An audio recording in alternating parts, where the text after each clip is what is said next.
at the stage where Luminate or even I'm looking at investment, there isn't going to be a lead investment because you're not at a Series A yet. You can't price it. You don't have years of revenue, from trailing revenue. I mean, this is what traditional VCs are looking for as a lead. So now, let's go earlier than that. What kind of lead investor you can have? Well, your lead investor is going to be a group of people that you're bringing together. There isn't going to be one lead because most of these early stage deals are safe notes or convertible notes. There are very few individuals who are willing to price. I mean, we used to price a seed deal, PowerPoint, 3 guys or women from the university and give you $1 million. This is 1999, lead investing. We were one of 10 firms in Southern California that would do funding like that. Today, you gotta first go through an incubator, or you have to have an angel investor, or you have to have a corporate sponsor, or you have an SBIR grant. So you need to decide which one of those paths you're gonna take, how much capital you need to then say, how do I choose a lead investor? And at that point, you have to decide, are you going to go sort of the corporate route where you're going to try to sell early, in which case you want a strategic investor from a corporation, and there are strategic investors that will do that, or do you want a private family office that has strategic relationships? They sometimes now act as VCs and can give you a very different approach to get into an exit, or do you want to go the traditional VC route? And it really depends on how much hands-on you want. If you go the traditional VC route, you're going to be one of many companies. They're going to expect you to succeed very fast, and once you don't, then they stop focusing on you. If you go more the family office route, they may put operational support in there, give you more hands-on support. If you go the corporate route, you're just trying to sell early and be integrated. So you just have to decide what your strategy is, what kind of exit you're trying to achieve. Any panelists want to learn a bit more? I feel your pain, and so one of the things my accelerator does is sometimes we meet, and it's specifically for that reason, because so your lead investor is usually your biggest investors. Let me put that out there. If somebody writes $1 million check and somebody writes a $3 million check, $3 million gets to decide the terms. $1 million has to do this.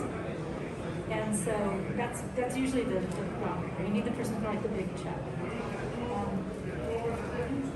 And one way to get to that is to recognize, like, Darius, how much money do you actually need?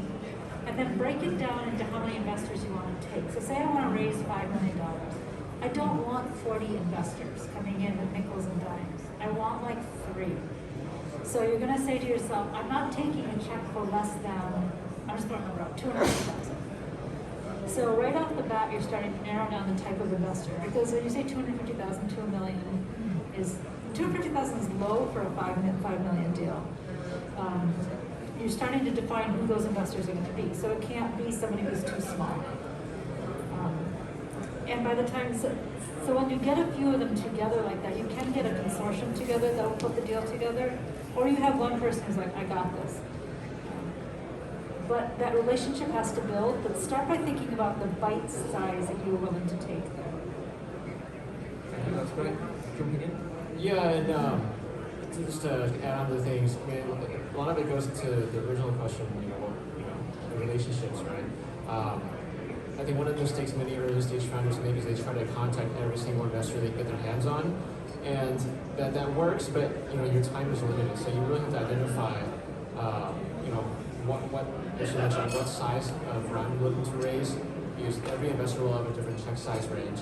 What's the stage? What's their specialty? And even within a VC firm, you might get to the wrong partner because they do healthcare as opposed to industrial technologies. Like, you have to really find the right person, do that research ahead of time, and focus your time on these people to build that relationship. Because really, the lead investor is the one that has the conviction to say, here, I'm going to do all this work, set the terms, and all that fun stuff.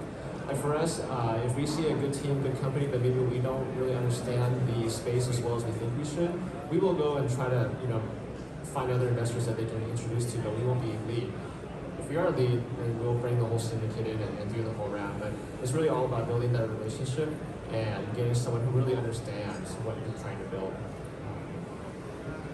So I'm going to guess that you're trying to find a lead, which is why you've asked the question, what experiences have you had so far? We found one in the And how did you find them? We had a lot of follower interest, and in the end, we just said to the firm we like the best, you lead.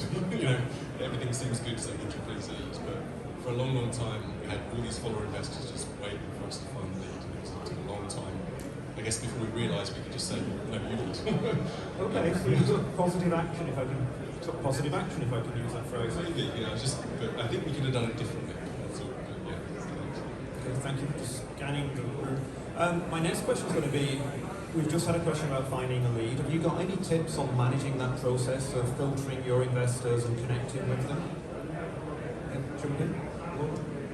Yeah, I would say you want your lead investor to be towards the beginning of the time horizon of their fund. You don't want somebody who's towards the end.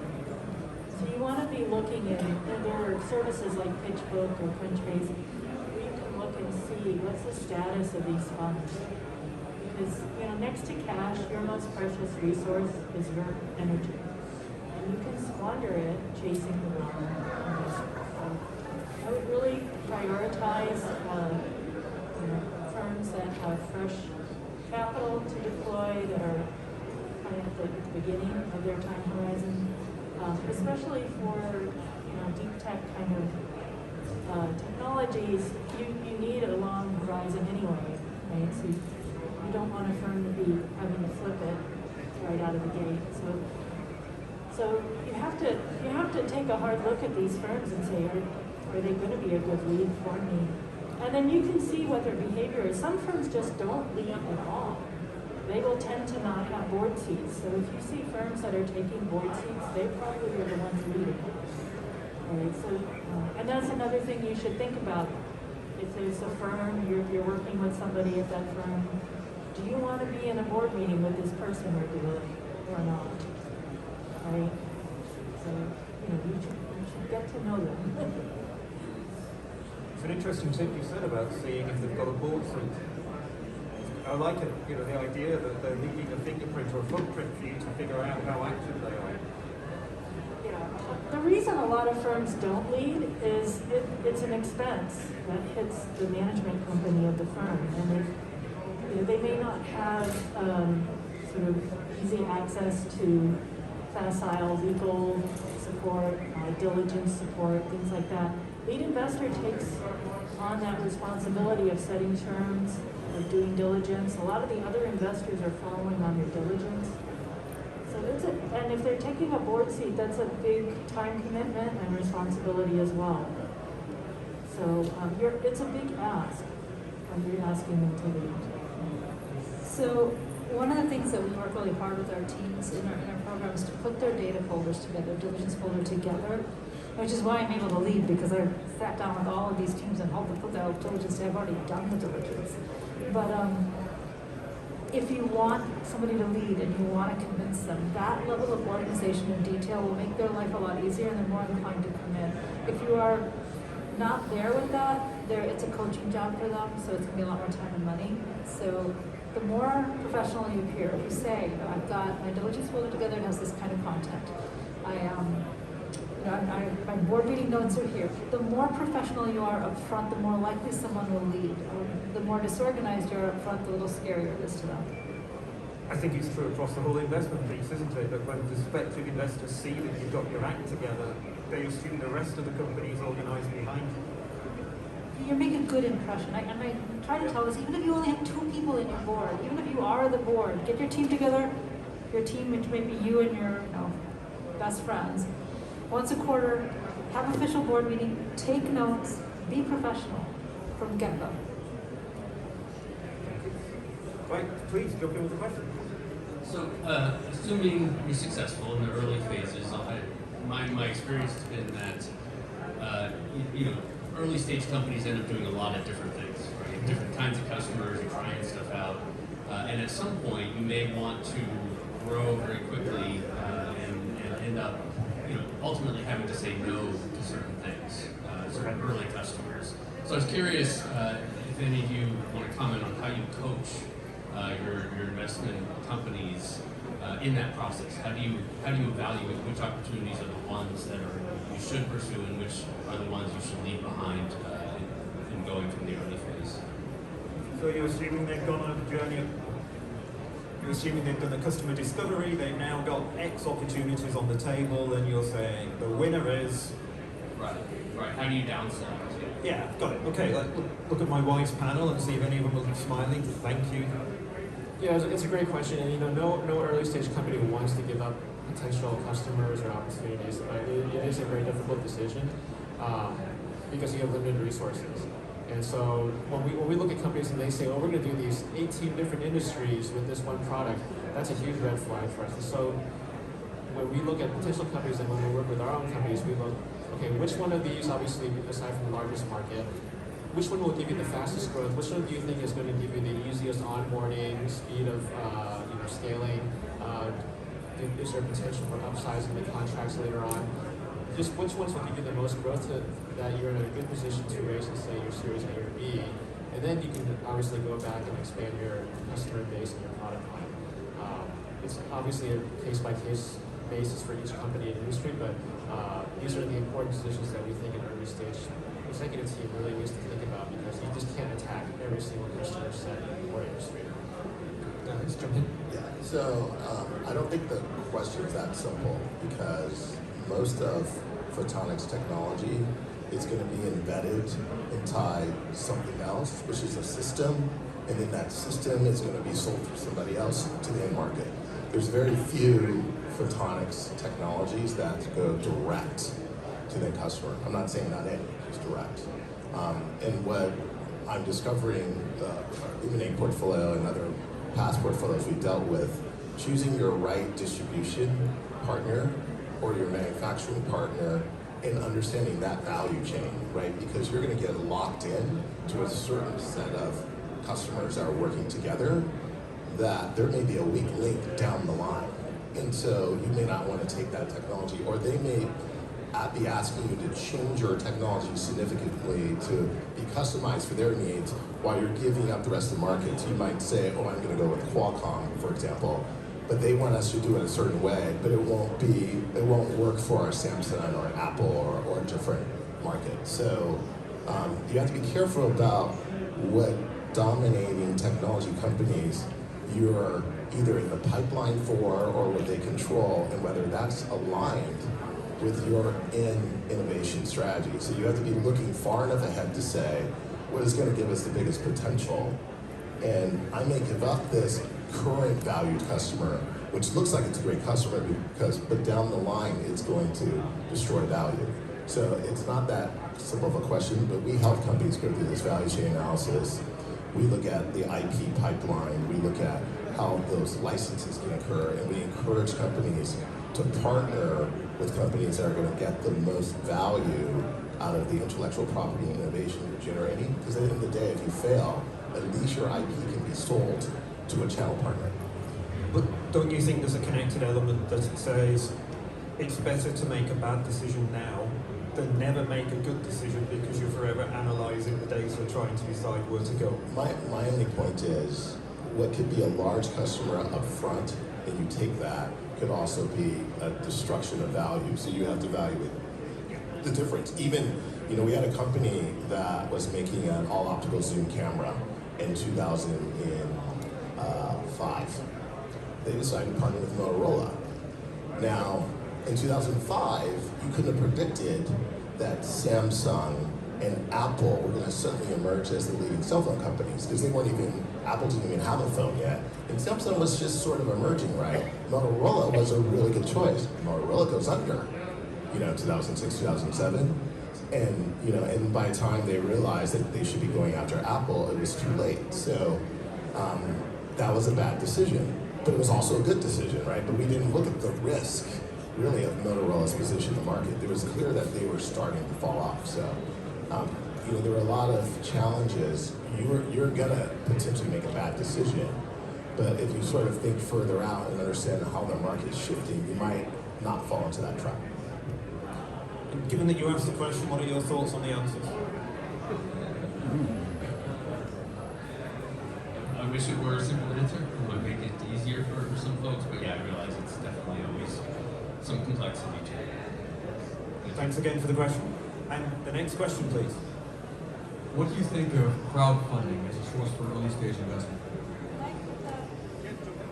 It really depends on what you're trying to do. If you're in some kind of app, fast to market, consumer good, yeah, go for it. But in an industry that requires foresight, discipline, and time to market, all that does is make your cap table super messy. It's because then you have all of these people, you have to get consent forms, and it's a messy cap table, which will scare away good investors. And you probably need long-term good investors that are going to help you come to market. So it really is very, very dependent on what you're trying to fund. Most optics, photonics, imaging businesses, it's not a good way to go. But I don't know, maybe you have a cute consumer thing, and it is. Are you seeing hope? No, I would just say you have to be careful once you get to over 75 investors or 100 investors, and the rules change about your reporting structure. So, yeah, it could be. I don't think it's actually a good choice. Do you see much higher valuations from the crowd over in the United States compared to, because in the UK, crowdfunders tend to overvalue companies compared to the traditional investors, which makes follow-on funding a lot harder. Because you see a company where the early stage might value at 1 or 2 million, and the crowd will do 10 or 15 million because they're buying emotionally rather than logically, and then that ruins your. To be honest, I mean, the valuation can be different, but if I see a whole bunch of investors in crowdfunding, I don't care what your valuation is, I'm not coming near it.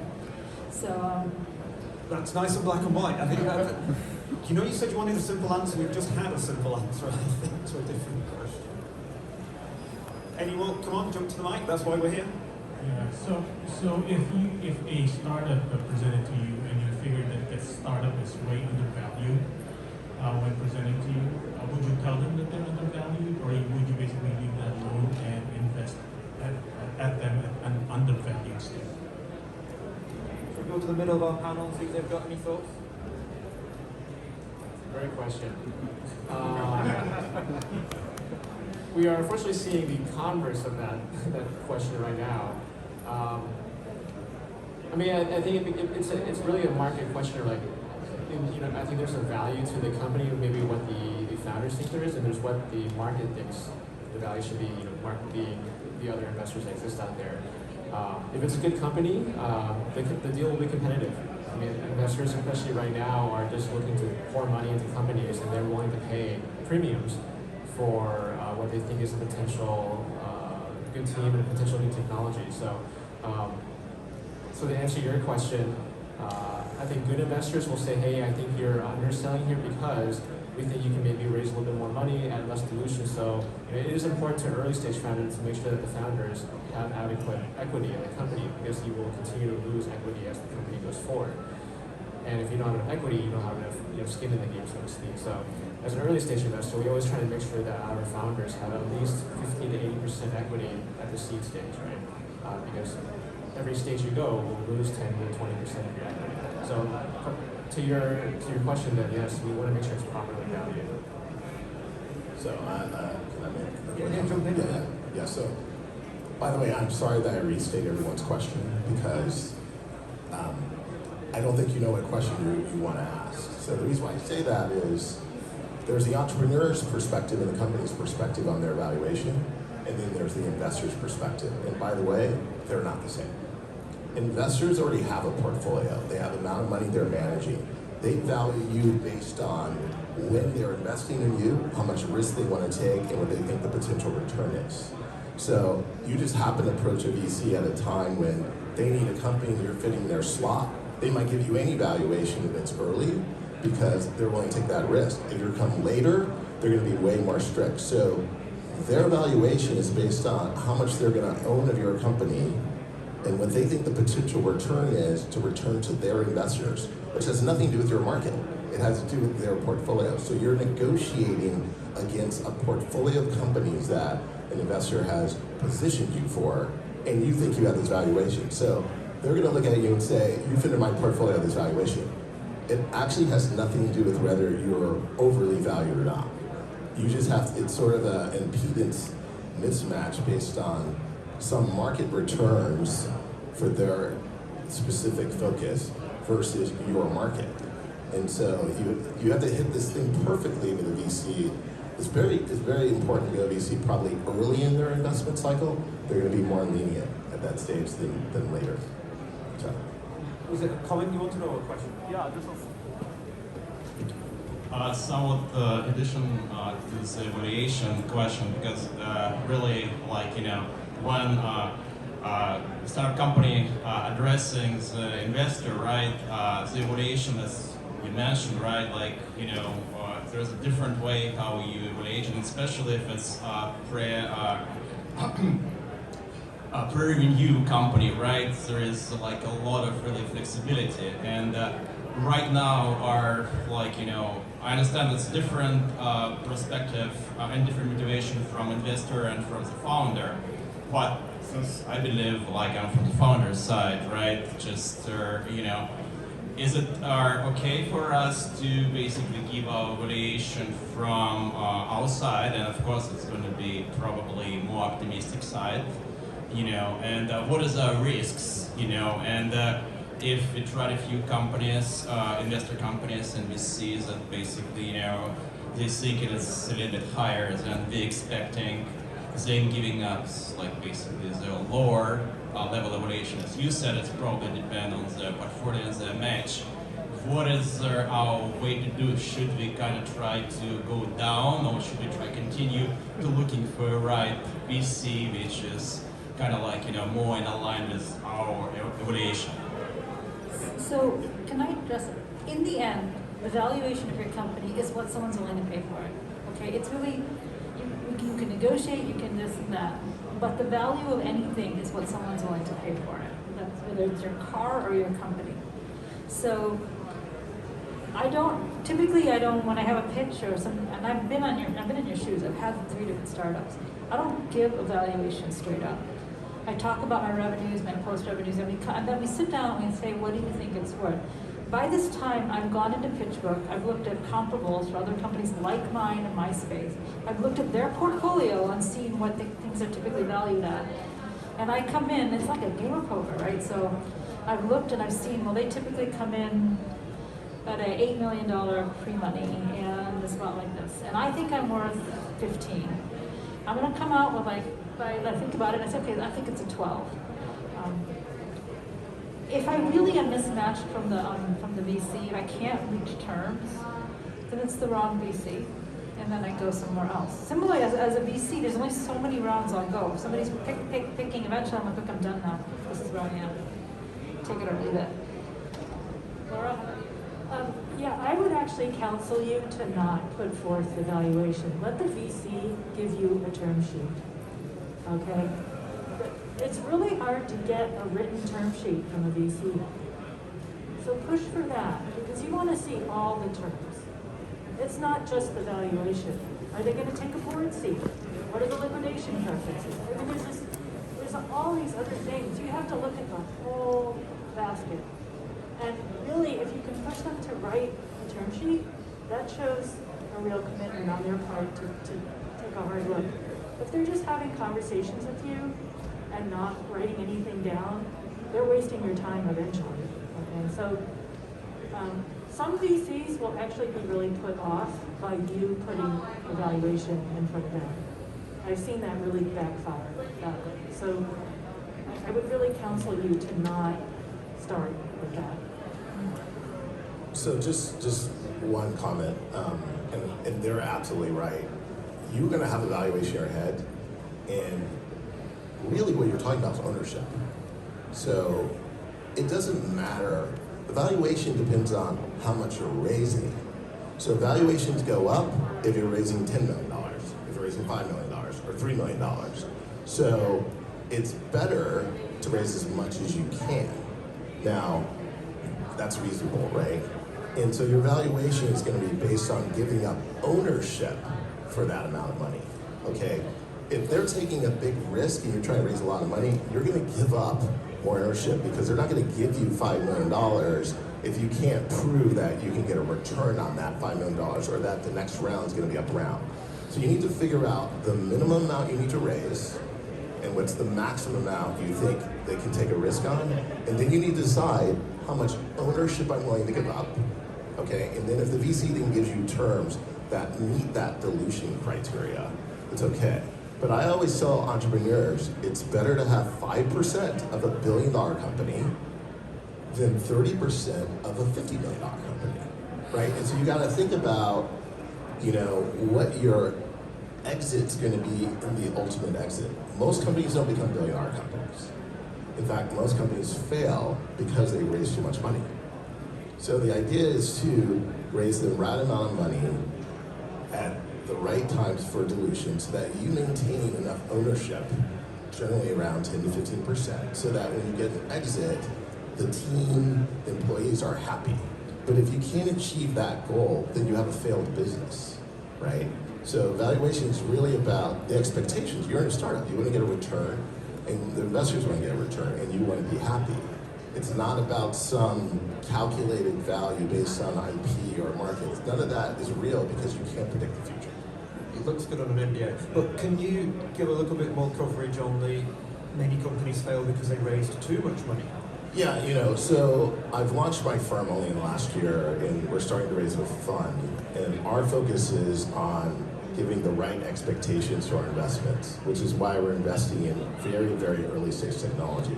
Most ideas should be inside another company and not standalone companies. I mean, over the last 20 years, I've seen very few companies truly IPO and do well, right? So we're looking at an M&A market, okay? If you're looking at an M&A market, then you're looking at a market where companies are reasonably willing to pay you some value, and you're gonna have a great contribution value to their product line. And then after that, you're a technology that goes inside something that's gonna give you them incremental value. Most companies forget that incremental value is really valuable to you. So you could raise $20 million in any of these technology companies and probably sell your technology value for $80 or $90 million. But we forget that strategy, right? We always want to go for the moon where we're selling an end product and we think we can get to 500 million. I really do think that companies need to be more reasonable about what they can achieve. And if they do that, they'll raise the right amount of capital to get a 2 or 3x return. I'm okay getting a 2x or 3x return on our investment. Most VCs are looking for a 10x return. And I think we've forgotten about this middle market of companies that are never going to get a 10x return, right? So if you want to be in a top tier VC, then you better have a $1 billion idea. If you don't, go to a smaller firm or an early stage investor who just wants to get a 3x return. That's a better idea for you. And raise less money. Don't grow your company too fast. Make sure you have a working product or technology, and make sure you have a strategic partner in mind that's valuing that and will acquire it. I think we forget that that's a perfectly valid strategy. I think over the last 20 years, we've been training you to go for the $1 billion idea until you artificially create that my technology is going to create $1 billion. Well, we already know 100 ideas, 1,000 ideas never get there. And it's not because the technology doesn't work. It's because you hire too many people, you try to get too many sales, you raise too much capital, and you can't get a return. Thank you. We have a question over here. Yeah, I'd like to hear how you assess companies in the age of the pandemic when everything's done over Zoom versus prior to the pandemic. I know as an early stage ecosystem investor, we've seen companies where you talk to the CEO on Zoom, they sound great, but you haven't seen the team behind them that may be totally dysfunctional. So I'd like to hear your stories, both good and bad. Laura, do you want to take this one? Oh, Yeah, I know founders actually have liked what's happened recently because they can squeeze in a ton of VC meetings into a day without having to drive up and down Sand Hill and all that fun stuff. For us, you know, I think having a first meeting virtually is fine, just to get basic information across. But we like to meet the people we're going to invest in. We like to meet the teams, as you just said, the CEO, the rest of the executive team. And sometimes we like to go see the products, see the company, see the office, just to feel the energy. To what we were talking about earlier, it's going to be a long relationship, right? We want to make sure that we feel like we know what we're getting into, and vice versa. Do you like working with us? Like, do you like our working style? Because I think over the span of maybe 3 to 5 or more meetings, you get a feel of what each side is all about. So even for us, we did like 15, 20 deals over the last 2 years. We actually still saw almost every single founder. We either flew to them, they flew to us, some combination of. It's really important to us. And so I know there have been other firms who've done fully virtual pitches and things like that, and fully virtual decisions, but this is year 2 of COVID. Hopefully COVID ends soon, but the relationship with the company is going to have another 8 or more years potentially, or faster. But it's still a big part of our decision process is to get that feeling in person. You just can't get that through a computer screen. Thank you. What were you going to say something? Yeah, it's definitely much more challenging now without being able to meet in person. I found a lot of firms resorting to just doing follow deals, following an investor who had previously met the team in person. I like to build a relationship over time, and a lot of that is trying to help the entrepreneur make connections and so that they can learn about their landscape and what other investors might be interested. By seeing how they follow up on that, and you can assess what I'd call hustle factor, and that's actually a big test, especially remotely, And so I think it's good if you can watch entrepreneurs do what they do and assess whether they're going to be successful based on their behaviors and their comfort zone. Can I give a different perspective here? So I don't disagree with anything anyone's saying here, but the virtual piece has made money more accessible because accessing investors previously, and I remember last time I tried to raised around for my company, it was like a 2015-16 timeframe. Okay? And there's a lot of stalking involved. There's a lot of phone calls and emails to nowhere, and going to conferences like some kind of freaky stalker fan running after people. And it was hard, right, just to get someone to listen to me. But now I find that because people can hear a pitch and have gotten used to hearing pitches virtually and getting data virtually, they're a little bit more willing to do that, a little bit more accessible. So that foot in the door has gotten, I think, a trifle easier. Once it's in there, though, you really do eventually need to meet that person because for your sake and for their sake. As an investor, I don't want smoke and mirrors. I want to see what I'm finally investing in. And from the entrepreneur's point of view, not everybody pitches well on camera. It's really hard, right? Because maybe your voice doesn't carry the same way. Maybe there's something about people who are dynamic and you can see them move and then they're great, but they're constrained on camera. That in-person piece is what makes the business go. And so once you get the foot in, that's okay. But the next step, you do really need to meet them.